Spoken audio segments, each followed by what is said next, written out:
বন্ধুরা, আমি আপনাদেরকে মহাস্থানের বেহুলা লক্ষিন্দারের বাসরঘর নামে যে টিলাটি পরিচিত সেটা দেখানোর সময় বেহুলা লক্ষিন্দারের প্রেম কাহিনী আলোচনা করেছিলাম।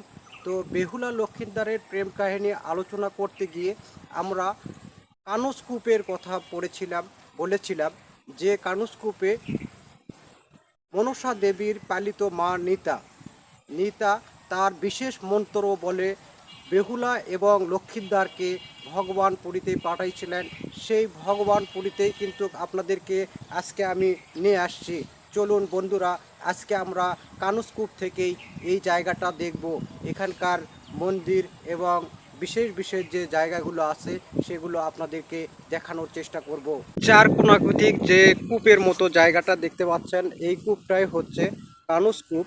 অর্থাৎ এই কূপের পানি পান করেই বেহুলা ও লক্ষিন্দারের যে প্রেম কাহিনীর মধ্যে লক্ষিন্দারকে সাপে কাটিয়ে মৃত্যুবরণ করার পরে ভগবানপুরীর কানুসকূপের পানি পান করে জীবিত হয়েছিল, সেই কানুসকূপই কিন্তু এই জায়গাটা।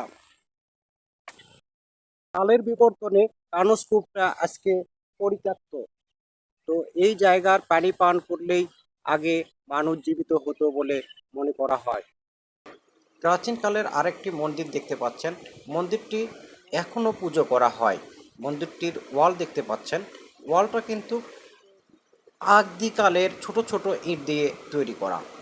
তো এই মন্দিরের ভিতরে এখনও পুজো করা হয়। দুই পাশের নতুন করে সংস্কার করা দেখছেন, এটি বর্তমান যুগের ইট দ্বারা সংস্কার করা হয়েছে যাতে মন্দিরটি ভেঙে নষ্ট না হয়। আরেকটা মন্দির দেখতে পাচ্ছেন, মন্দিরটি অতি প্রাচীনকালের মন্দির। এই মন্দিরটাও কিন্তু অতি প্রাচীনকালের, এর ওয়াল, এর দেওয়া, ইট সবগুলোই কিন্তু প্রাচীনকালের। আমি দেখাচ্ছি এই আকারের ইটগুলো দ্বারাই কিন্তু এগুলো তৈরি। ইটের দৈর্ঘ্য 6 ইঞ্চি এবং প্রস্থ কিন্তু 1.5 ইঞ্চি হবে। তো বন্ধুরা, মন্দিরটি দেখছেন অনেক সুন্দর। আপনারা আরও একটা জিনিস দেখতে পারবেন, আমি আপনাদেরকে দেখাবো আর একটা জিনিস। এখানে দূরে আর একটা মন্দির দেখতে পাচ্ছেন, এটাও কিন্তু প্রাচীন মন্দির।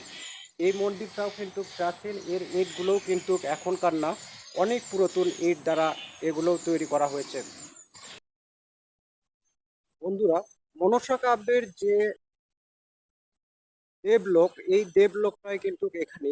তো পাশের যে মন্দিরটা দেখতে পাচ্ছেন, অর্থাৎ দেবলোকে আসবেন, মন্দির দেখবেন না আর শিবের যে জায়গা, শিবের পুজো করার জায়গা সেটা দেখবেন না, তা তো হয় না। তো আমরা যেটা দেখতে পাচ্ছি এটা কিন্তু একটা শিবের মন্দির, অর্থাৎ অতি প্রাচীন কালের একটা শিবের মন্দির এটা। মন্দিরের চারপাশের বাউন্ডারি ওয়াল দেখতে পাচ্ছেন ভেঙে ভেঙে চলে যাচ্ছে, আর মূল মন্দিরটা কিন্তু আজও আগের মতোই আছে। মন্দিরে ঢোকার দরজা দেখতে পাচ্ছেন, মন্দিরের উপরের দিকে কিন্তু বর্তমান যুগের তৈরি করা শিবের মূর্তি দেখতে পাচ্ছেন, আর মন্দিরের দরজা কিন্তু অনেক নিচে।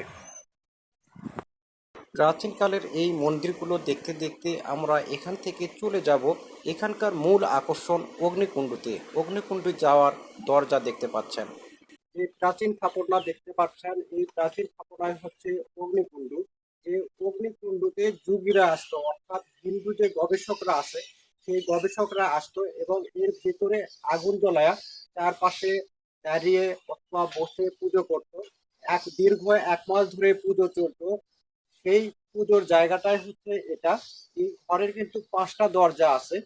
তো আমরা আসলে যে এই জায়গাটার নাম যে যোগীর ভবন, প্রকৃতপক্ষে অনেক আগে থেকে, অর্থাৎ 100-150 বছর আগে থেকে এখানে অল বিশ্বের যোগীরা আসতো এবং পুজো করতো, যার কারণে কিন্তু এই জায়গাটার নাম হয়ে গেছে যোগীর ভবন।